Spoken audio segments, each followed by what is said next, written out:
নমস্কার বন্ধুরা, welcome my channel. আজকে আমি আপনাদেরকে জানাবো দেবী জগদ্ধাত্রীর আবির্ভাব রহস্য ও দেবতাদের দর্পচূর্ণের জন্যই আবির্ভূত হয়েছিলেন দেবী জগদ্ধাত্রী।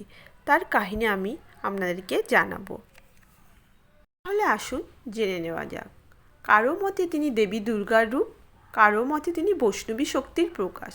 দেবী জগদ্ধাত্রীর আবির্ভাব কাহিনী ঠিক কেমন তা আমরা জানবো। উপনিষদে দেবী জগদ্ধাত্রী প্রথম আবির্ভূতা হন এক যক্ষের বেশে, আর স্বরূপে আবির্ভূতা হওয়ার পরে তার নাম হয় উমা বা হৈমবতী। আবার কাত্যায়নী তন্ত্রে উমা বা জগদ্ধাত্রী এমন কোনো নাম পাওয়া যায় না, সেখানেই দেবী কেবল হৈমবতী। অনেকে আবার মনে করেন দেবী বৈষ্ণবী শক্তির প্রতীক। পুরাণে দুর্গারও আবির্ভাবের আগে বেশ কয়েকবার এক দেবীর উল্লেখ পাওয়া গিয়েছে। তিনি বিষ্ণু মায়া বা বৈষ্ণবী শক্তি হিসেবে সুপরিচিত। বিষ্ণুর মতে সেই দেবীর হাতেও রয়েছে শঙ্খ এবং চক্র, ঠিক যেমন দেখা যায় দেবী জগদ্ধাত্রীর হাতে। আবার বিষ্ণুর মতোই তিনিও ধারণ ও পালন করেন এই বিশ্বকে, অতএব দেবী বিষ্ণু মায়া হওয়াটাই বেশি যুক্তিযুক্ত। পুরাণে পাওয়া যায় আরও একটি কাহিনী।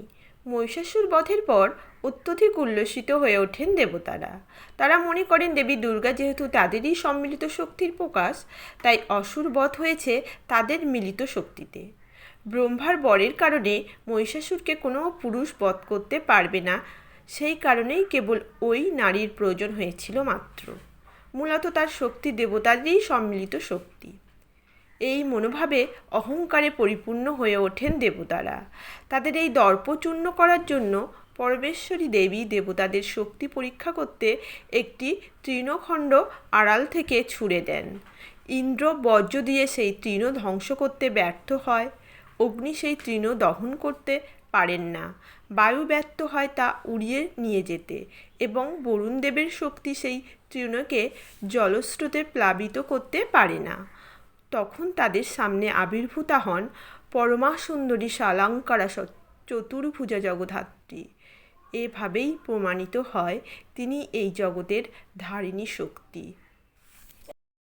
শ্রী শ্রী চণ্ডীতে বলা হয়েছে, যুদ্ধের সময়ে মধ্য মহিষাসুর ধারণ করেন হস্তিরূপ। সেই হস্তি দেবীকে বধের চেষ্টা করলে দুর্গা ধারণ করেন এক চতুর্ভুজা মূর্তি।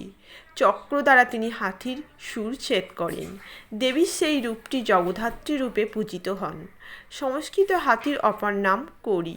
সেই অনুসারে অসুরটির নাম করিন্দ্রাসুর।